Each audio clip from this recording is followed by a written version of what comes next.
kehidupan dalam laut. Kalau di darat seperti buah anggur, memang sedap. Dan latok ni dia ada kolagen. Makanan pertama yang saya cari adalah latok. Sebab saya membesar dahulu di pulau dengan makan latok. Rasa puas. Untuk masalah datuk ini, mat volcano ini adalah sangat signifikan dengan kejadian gempa bumi. Namun tidak semestinya akan jadi seperti gegaran. Tetapi lompatan itu sendiri atau pressure yang tinggi itu akan menyebabkan lumpur yang berada di bawah bumi ini akan keluar.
Sempurna, sebuah daerah yang terletak di pantai timur negeri Sabah. Lebih 172,000 penduduk menjadikan kawasan ini tempat mereka bermastautin. Sebahagian besar adalah daripada suku kaum Bajau dan Sulu. Lokasinya yang terletak di titik pertemuan Laut Sulu dan Laut Sulawesi menjadikan ia wadah penduduk setempat mencari rezeki di lautan. Kekayaan sumber laut seperti yang difirmankan Allah menerusi surah An-Nahl ayat ke-14 yang bermaksud, dan dialah Allah yang mendudukkan lautan untukmu agar kamu dapat memakan daripadanya daging yang segar dan kamu mengeluarkan dari lautan perhiasan yang kamu pakai. Kamu melihat bahtera berlayar padanya dan supaya kamu mencari keuntungan dari kurnianya supaya kamu bersyukur.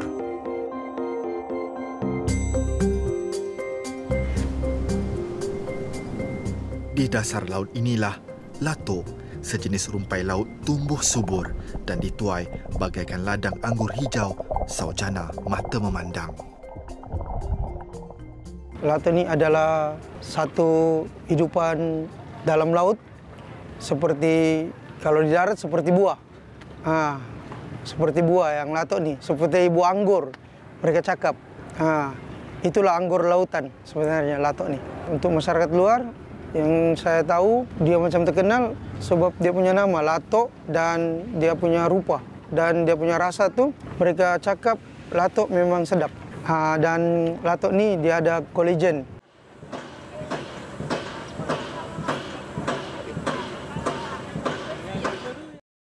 Selain di Pasar Pekan Sempurna, komuniti Bajau Laut turut menjual hasil kutipan mereka di pesisir jalan pantai Kampung Selamat, Kampung Mentelip, kira-kira 3 km dari Pekan. Mereka datang dari perkampungan atas air yang menjadi penempatan komuniti di taburan pulau yang berhampiran. Hari ini, Nur Afidah Gulam atau lebih dikenali sebagai Fidah, seorang pengusaha restoran makanan laut ditemani warga tempatan berketurunan Suluk, Akran Romi untuk membantunya dalam pencarian hasil laut segar. Akran fasih berbahasa Bajau dan lazimnya bertindak sebagai jurubahasa bagi membantu Fidah berurusan dengan peniaga di sini. Kekayaan hidupan marin di negeri Sabah memberi ruang masyarakat Bajau Laut yang kebanyakannya tersisih daripada arus pemodenan untuk mencari sesop nasi dan menampung keluarga. Ini dari latok mana? Sempurna. Oh, sempurna. Okey, ini terus makan lah kan? Iya. Kan, yang ini boleh packing. Boleh packing, Boleh bawa antar, pergi Kota Kinabalu. outstation. Atas sebab itu, Fidah lebih gemar berurusan dengan mereka bagi mendapatkan bekalan untuk restoran berasaskan makanan laut miliknya. Sebagai anak jati sempurna, latok baginya wajib dijadikan hidangan untuk dijual kepada pengunjung. Latok rumpai laut yang memerlukan penjagaan rapi dari proses pengambilan sehingga fasa siap dihidang. Tidak hairanlah Fidah gemar ke sini berurusan dengan mereka yang sememangnya lebih arif tentang perihal makanan laut ini. Bila kita beli di pasar, dia tak berapa fresh kan, sebab sometimes dia dari semalam punya kan. Tapi bila kita pergi direct dengan diorang, so memang dia pagi tu memang dari laut diorang terus bawa pergi tepi tu. Dan rata-rata harga di sana lebih murah. Okey, dan senang dirunding. Macam peniaga-peniaga kami memang akan cari yang begitulah. Kita kena cari supplier yang kekal lah. Dan tak sumber pun tidak putus. Dia setiap hari mesti ada. Latok atau nama saintifiknya Caulerpa lentilifera merupakan sejenis rumpai laut dari spesies Caulerpa yang dikenali dengan bentuk gugusan serta tekstur yang lembut. Jolokan sebagai anggur laut datangnya daripada masyarakat Kepulauan Okinawa, Jepun yang memanggilnya Omibudo, terjemahan langsung kepada istilah itu. Selain itu, rupa latok yang seakan-akan sama seperti telur ikan menjadikannya turut dipanggil sebagai kaviar hijau. Di Malaysia, latok adalah sajian tradisi bagi masyarakat kaum Suluk dan bajau laut di negeri Sabah. Misi Fidah ialah untuk memperkenalkan latok kepada pengunjung restorannya sama ada dari dalam atau luar negara. Sambil itu, dia dapat membantu komuniti bajau laut di Sempurna dengan pengambilan bekalan sumber laut secara berterusan daripada mereka.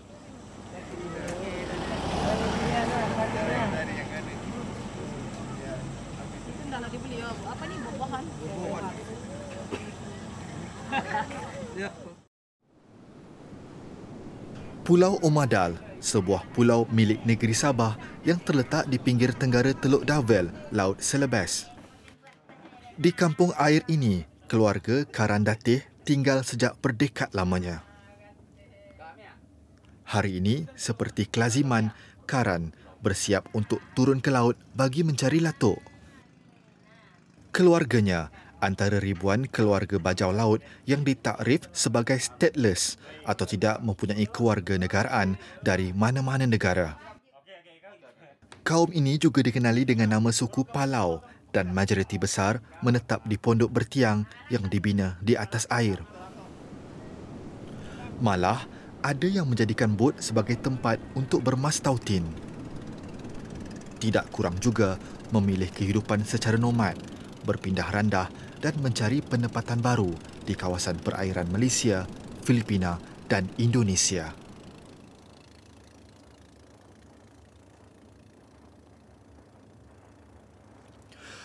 Karan hari ini ditemani saudaranya Rakim dan Omar dalam misi mencari lubuk latok. Berusia 39 tahun, dia sudah arif tentang perit jerih kehidupan di laut. Lautanlah tunjang kepada kelangsungan hidup keluarga Karan. Tanpanya, tempanglah kehidupan mereka. Pengusaha aku di laut tu hari lagi aku. Bagaklah itu sampai aku hayat bertinaan masih bagaklah tu aku pemakalim ku anak kendaku. Kami itu binsa nak ndang ya lumak kami itu buat itu nak kainang na sani sin. Pamaila lai ya. Obus kami yang alat tu maka apa yang kami kinakan na sena pinabelian na. Tidak sampai 10 minit berkelana, Karan terjumpa lubuk latok yang dilihatnya berpotensi untuk dituai. Ia proses yang tidak rumit buatnya, dibantu dengan keadaan permukaan air laut jernih yang sinonim dengan lautan negeri Sabah. Nah, ini asal kata orang kami, asal pengtebahan kami biasa. Asal selalu pagtaba kami mulai mindahu sampai Butinan asal katakan kami tabainan.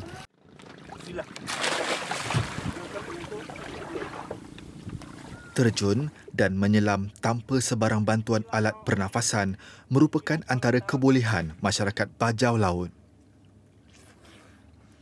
Malah, ada yang mampu menyelam sehingga kedalaman lebih 60 meter dan bertahan di bawah permukaan menjangkau tempoh 5 minit. Pada tahun 2018, kajian dari Universiti Cambridge turut mendapati kebolehan ini bukan hanya dari latihan berterusan, tetapi juga disebabkan mutasi genetik dalam tubuh badan orang bajau laut. Dapatan yang diterima daripada kajian itu menunjukkan mereka mempunyai saiz limpa yang 50% lebih besar daripada manusia normal. Tidak hairanlah komuniti ini jagoan di samudera. Nah, waktu COVID abinasa magamu ni kalumaan kasayan di. Magamu kinakan magsusul ni bing-bing itu magsambi kaluman panggi kayu na ayay na panambi. Bila saya sampai ke Semporna, makanan pertama yang saya cari adalah latok. Saya makan latok, rasa puas.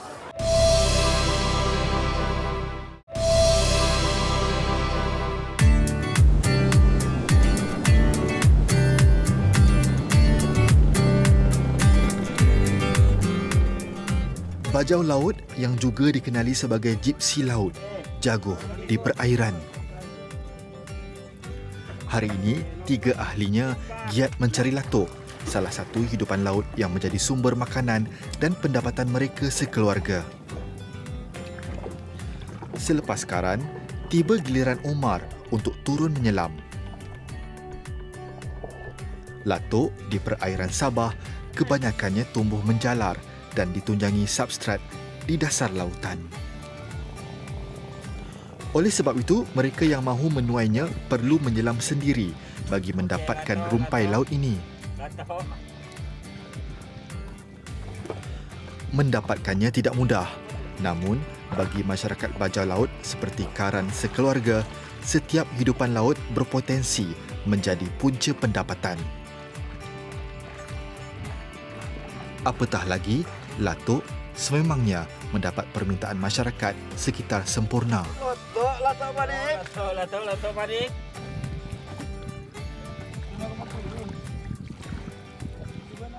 Ya, latok paling ahap latok original. Ya kuning-kuning. Ahap asal kinakan latok he. Mulai mindau lagi sampai betinaan. Asal ahap kinakan latok he. Nombor 2 latok manik.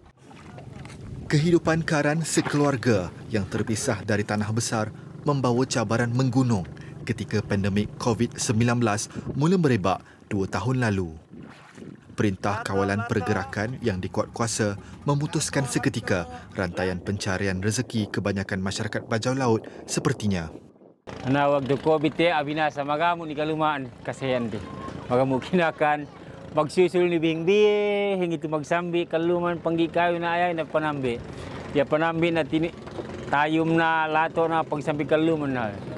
Habis na makan ikaday kan.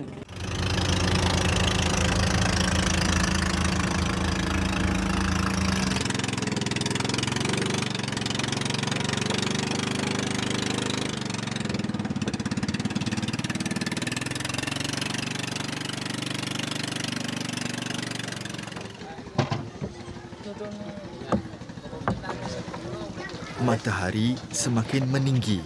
Tanda untuk Karen, Omar dan Rakim untuk pulang semula ke kediaman mereka di Pulau Omadal. Tidak banyak latok yang dapat mereka tuai hari ini. Mungkin hari esok lebih menguntungkan. Walaupun begitu, latok yang telah dituai tidak boleh dibiarkan begitu sahaja. Untuk hasil mereka hari ini, ia akan menjadi juadah bagi hidangan sekeluarga.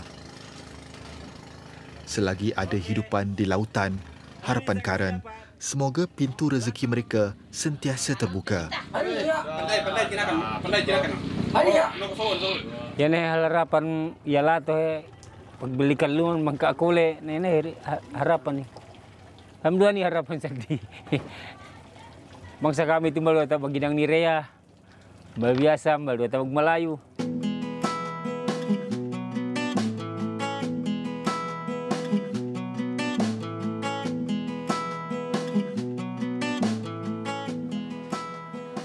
Medan selera Terowong Street, antara lokasi tumpuan penduduk setempat setiap kali malam menjelma. Di sini juga terletak gerai makanan laut milik bersama Nur Afidah Gulam dan suami. Saban malam, selain hidupan laut seperti ikan, kerang, sotong dan ketam, Fidah juga akan menyediakan latok sebagai pilihan juadah buat pengunjung. Proses penyediaan tidak serumit mana, namun ada langkah yang perlu diambil Fidah bagi memastikan kesegaran latok yang diambilnya terus dari penuai baja laut dapat dikekalkan. Latok ni kalau kita mau jaga dia punya fresh tu, okey, supaya dia tidak layu, orang sini panggil tidak mati. So masa kita beli tu, satu jangan letak dekat peti ais dan jangan cuci. Memang sometimes dia ada pasir, okey, dia masih dengan berbau laut. Memang kadang-kadang customer pun akan tanya, bersih kah sudah cuci? Oh tidak, kalau kita cuci dia akan layu dan memang tak ada rasa latok, dia akan mati dan berlendir. Bila kita sediakan latok dalam satu besen kecil kan, tempat kecil, so dia mesti ada satu air. Untuk kita cuci, baru cecah, baru makanlah sebab dia dari laut. Kesegaran ini antara faktor yang membantu melariskan latok dijual Fidah. Ditambah lagi dengan khasiatnya yang dapat membantu dalam penjagaan kesihatan. Setiap hari saya akan menyediakan 12 pinggan latok. Okay. Kecuali cuaca tidak mengizinkan, hujan, memang tak habislah. Tapi kalau hari-hari biasa, confirm habis. Kadang-kadang jam 7.30 malam, jam 8, habis. Memang sangat-sangat tinggi permintaan. Bukan saja dari pelancong. Kadang-kadang kita ada pelancong, kadang-kadang tidak juga. Tapi orang sini itu adalah makanan utama. Dia mesti ada latok, ada putu. And then ada cecahan. Abdul Lim Abdul Samad, anak jati sempurna yang menggembari latok sejak kecil. Berusia 53 tahun, Lim seorang guru bahasa Arab yang sebelum ini lebih 2 dekad menaburkan bakti di sebuah sekolah di Kuala Kubu Baru, Selangor.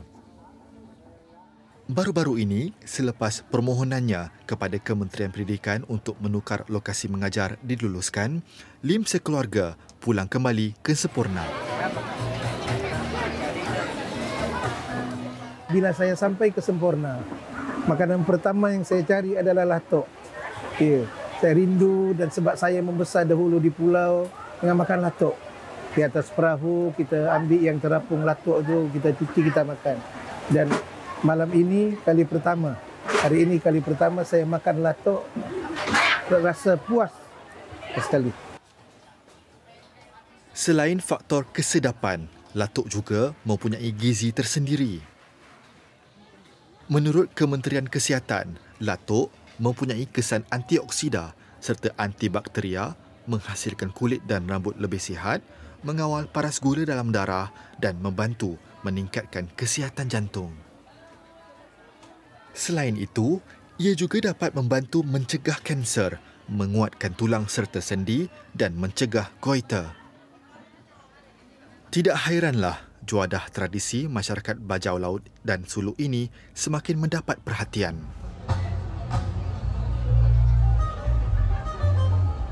Isteri saya yang berasal dari Kelantan dan anak-anak saya yang bersekolah di Selangor, mereka merasa latok ini untuk kali pertama tak berapa tertarik lagi. Tetapi bila kita sampai ke sini, lepas tu buat pencicah dia yang lebih sedap, lebih menarik, maka anak-anak saya mula makan. Saya rasa latok ni banyak juga bergantung pada sos dia. Orang yang menghasilkan sos itu akan menentukan bagaimana kita nak makan latok itu sendiri. Di darat atau samudera, negara ini dirahmati kepelbagaian etnik penghuninya. Dan dalam kepelbagaian ini, hadirnya kerencaman cara hidup dan juadah sehari-hari. Juadah yang membuka pintu rezeki kepada mereka yang ahli dalam mencari. Uniknya latok, anggur laut yang wajar dirasa sendiri. Semoga nikmat anugerah ini sentiasa kita syukuri. Guys, I think so we go back, everyone. Go down. Kami turun ke bawah untuk menyelamatkan diri pada para pelancong, takut bila ada kejadian.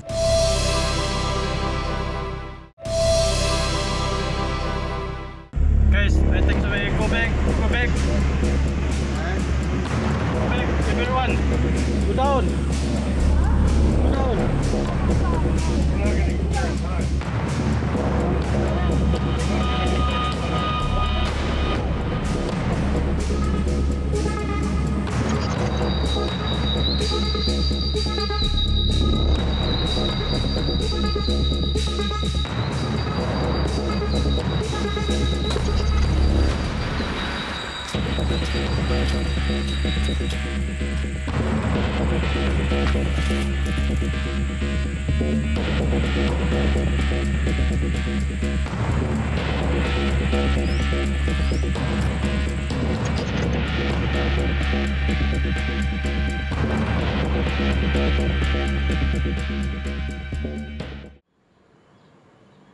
Malaysia, negara bertuah kerana terletak di luar lingkaran gunung berapi Pasifik yang melalui Filipina dan Indonesia.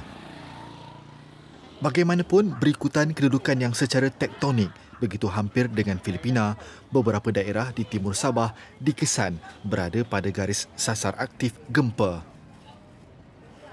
Antara kawasan berkenaan adalah Lahad Datu yang pernah merekodkan gegaran melebihi 6 skala Richter dalam kejadian gempa yang berlaku pada tahun 1923 dan 1976.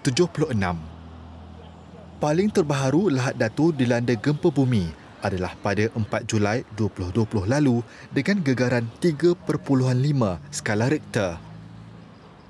Di kawasan ini terdapat dua garis sasar aktif iaitu garis sasar Lahad Datu dan garis sasar Tabin.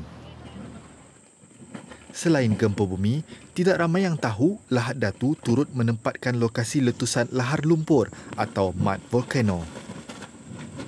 Pada 18 September 2022, sekitar jam 10 pagi, satu letusan lahar lumpur direkodkan berlaku di Tabin. Letusan selama 2 minit ini berlaku di garisan sasar aktif Tabin dan telah memuntahkan lahar lumpur setinggi kira-kira 6 meter. Ya, untuk kawasan Lahad Datu ini, mud volcano ini adalah sangat signifikan dengan kejadian gempa bumi. Namun, tidak semestinya aktiviti mud volcano ini akan jadi seperti gegaran. Tetapi akibat dari pemampatan itu sendiri atau pressure yang tinggi itu akan menyebabkan lumpur yang berada di bawah bumi ini akan keluar ke permukaan.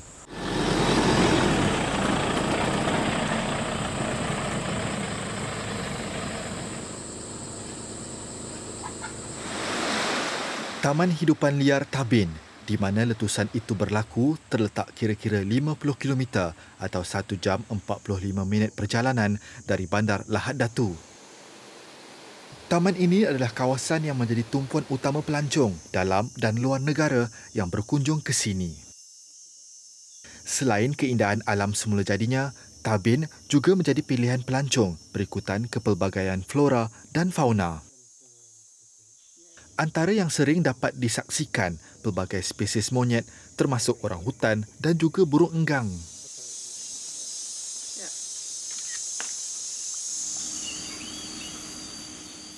Sementara pada waktu malamnya pula, pengunjung berpeluang untuk melihat spesies musang, tupai terbang dan burung hantu. Oh yeah, we saw a lot of animals, like the orangutan and the gibbon. We saw some scorpions, different kind of civet cat. So it's a great experience. Maldin Mardin berusia 45 tahun, seorang pemandu pelancong yang berkhidmat di Taman Hidupan Liar Tabin ini.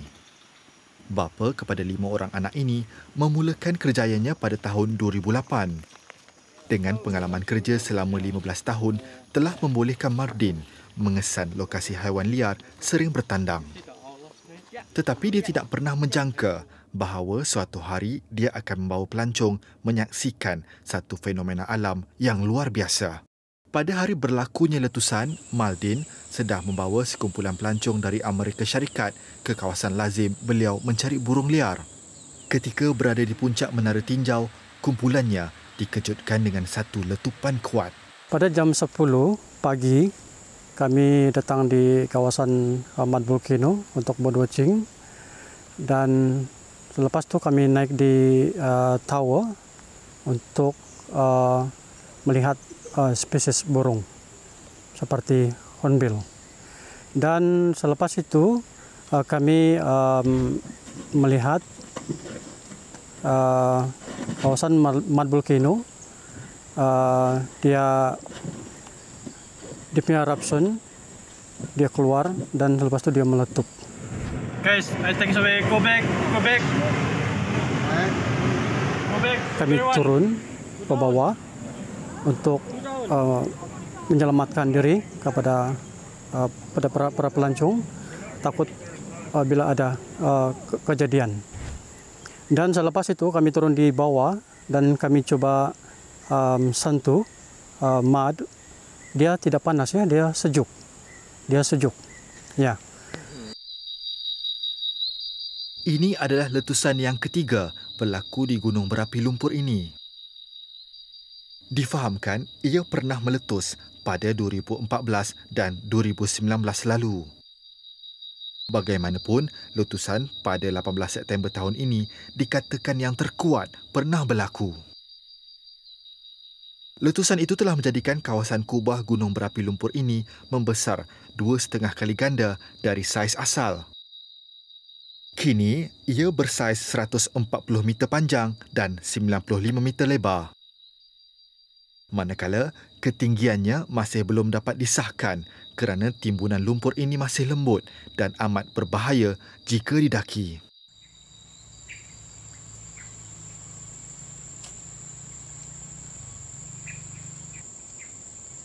Bagi merekod data berkenaan pergerakan kerak bumi di Lahad Datu, Jabatan Mineral dan Geosains Sabah telah memasang sebuah stesen penanda aras gempa di Sekolah Menengah Kebangsaan Silabukan. Sebuah lagi stesen aktif seperti ini turut dibina di Silam yang juga dalam daerah Lahad Datu. Kedua-dua stesen ini boleh mengambil data secara real time dan menghantarnya terus ke server di Ibu Pejabat Jabatan di Kota Kinabalu. Berikutan kejadian letusan itu, sekumpulan petugas dari jabatan berkenaan yang diketuai penolong pengarah dan juga ahli geologi Bailon Golutin telah ke Lahad Datu untuk melakukan kajian yang lebih mendalam. Dan kalau kita lihat daripada rekod gempa yang terdahulu menunjukkan kawasan Sesar Lahad Datu dan juga Sesar Tabin yang berada di utara Lahad Datu ini merupakan banyak titik-titik gempa yang terletak berhampiran dengan kawasan Sesar Lahad Datu dan juga Sesar Tabin. Kalau ada keperluan kita datang sini untuk download bila berlakunya aktiviti yang luar biasa lah.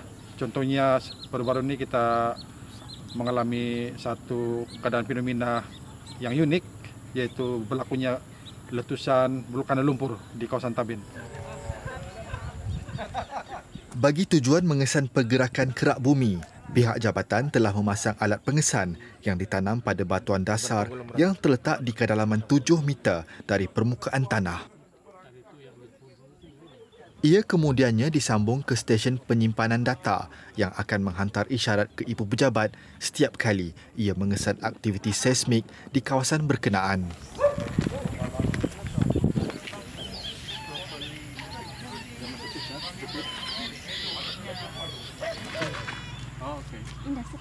Selain memuat turun data stesen pengesan aktif, petugas terbabit juga mengambil data dari stesen pasif yang terdapat di sini. Di stesen pasif ini, mereka akan melakukan pengukuran bagi menentukan sama ada berlakunya kenaikan atau penurunan aras permukaan bumi kesan daripada pergerakan kerak bumi ataupun gempa. Tujuan stesen ini adalah untuk memantau pergerakan sesar aktif di kawasan Lahad Datu ataupun dalam bahasa laymannya untuk memantau pergerakan kerak bumi lah. Di mana di kawasan Lahad Datu ini adalah satu kawasan yang aktif seismik di Sabah ini lah. Di samping Ranau Lahar Datu juga adalah kawasan yang sering dilanda gempa bumi lah. Jadi tujuan kami memasang alat ini adalah untuk mengesan berapa kadar pergerakan gerak bumi ataupun sesar aktif di kawasan Lahar Datu lah. Di sini kita nampak beberapa set retakan di permukaan di kawasan Mad Volcano Tabin ini, di mana set retakan ini adalah terjadi disebabkan oleh pergerakan kerak bumi. Mampatan pergerakan bumi itu adalah begini. Jadi akibat dari mampatan itu menyebabkan pembentukannya beberapa set retakan yang berorientasi dalam lingkungan 80 hingga 90 derajat.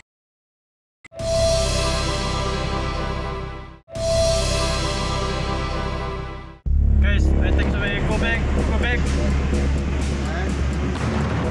everyone. Go down. Go down.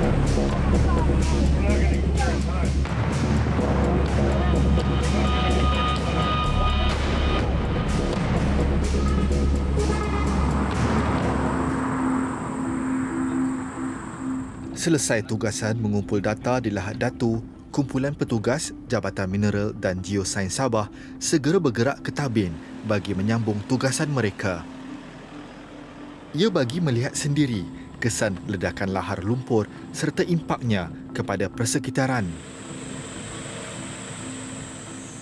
Berhampiran denai laluan masuk ke lava lumpur, kumpulan petugas Jabatan Mineral dan Geosains Sabah ini bertemu Maldin yang telah siap menunggu mereka di situ. Setelah memperolehi semua maklumat yang diperlukan, dengan bantuan Maldin sebagai penunjuk arah, mereka pun memulakan perjalanan ke tapak gunung berapi lumpur berkenaan.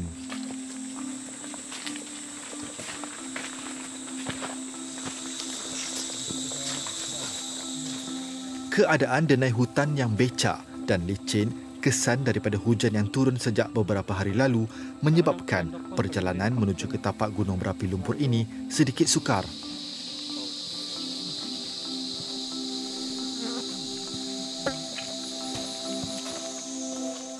Walaupun terletak hanya 700 meter dari tapak permulaan denai, namun masa yang diambil untuk sampai ke destinasi tujuan adalah kira-kira setengah jam.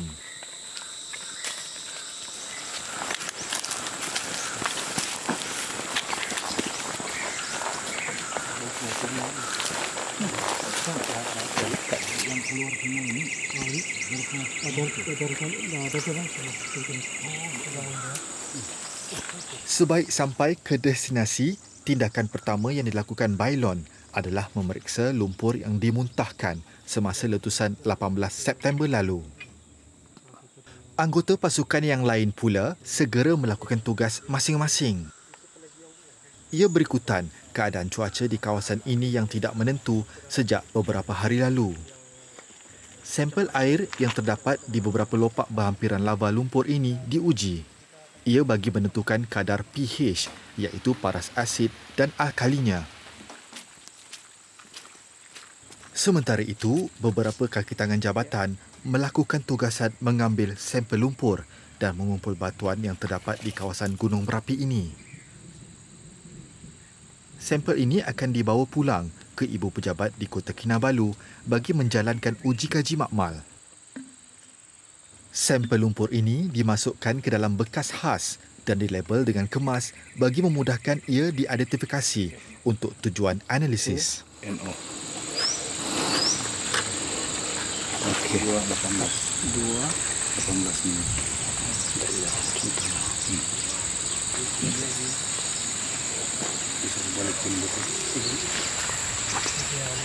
Pada masa sama, sebagai ketua ekspedisi bagi pungutan data ini, Bailon cuba mengesan rekahan-rekahan yang wujud di permukaan bumi kesan dari letusan tempoh hari. Dengan menggunakan kompas khas ini, dia mengukur arah pergerakan kerak bumi yang menghasilkan mampatan yang berlaku pada hari kejadian. Di sini kita nampak beberapa set retakan di permukaan di kawasan Mad Volcano Tabin ini, di mana set retakan ini adalah terjadi disebabkan oleh pergerakan kerak bumi ataupun dalam bahasa geologinya aktiviti pergerakan sesar aktif. Mampatan pergerakan bumi itu adalah begini. Jadi akibat dari mampatan itu menyebabkan pembentukannya beberapa set-set retakan yang berorientasi dalam lingkungan 80 hingga 90 derajat. Jadi mampatan itu adalah bertren lebih kurang dalam lingkungan 30 derajat.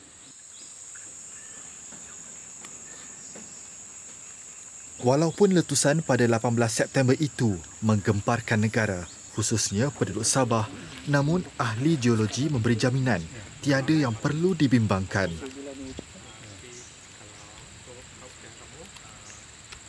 Ia kerana letusan lahar lumpur ini tidak mendatangkan kesan mudarat seperti mana letusan gunung berapi biasa.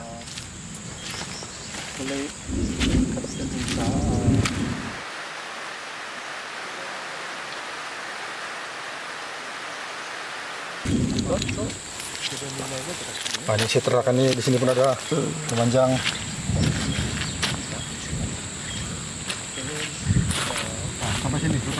Untuk gunung berapi, dia punya tahap bahaya adalah tinggi sebab letusan itu sendiri akan mengalirkan lava. Tetapi di kawasan Taben ini, tahap bahayanya adalah hanya tertumpu di kawasan kawah ini saja atau di kawasan kubah ini saja. Jadi apabila berlakunya letusan itu akan berkumpul di kawasan ini.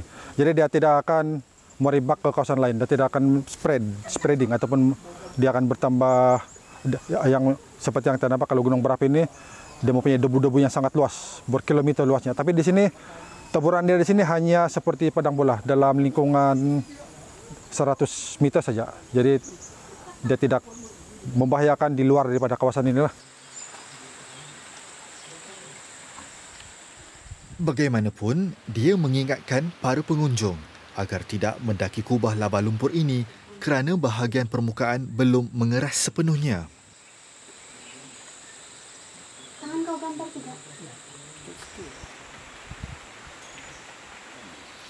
Boleh sampai 1 kilometer, 2 kilometer. Bagi mendapatkan maklumat lengkap mengenai kawasan ini, Bailon turut melakukan tinjauan pada batuan yang terdapat di sekitar kawasan taman ini. Ia kerana selain gunung berapi yang meletus pada 18 September lalu, terdapat sebuah lagi gunung berapi lumpur yang terletak kira-kira 1 hari perjalanan ke dalam hutan. Dan kesan daripada aktiviti tektonik yang berlaku turut dapat disaksikan di batuan dasar di resort ini. Beserta dengan serpihan serta keluar bersama-sama dengan letusan lumpur yang telah berlaku baru-baru ini. Letusan lahar lumpur ini satu fenomena alam yang unik, tanda kebesaran ilahi yang juga suatu peringatan kepada manusia. Ia juga muncul menjadi aset baharu ekopelancongan Sabah jika dikaji dan dimanfaatkan sebaiknya.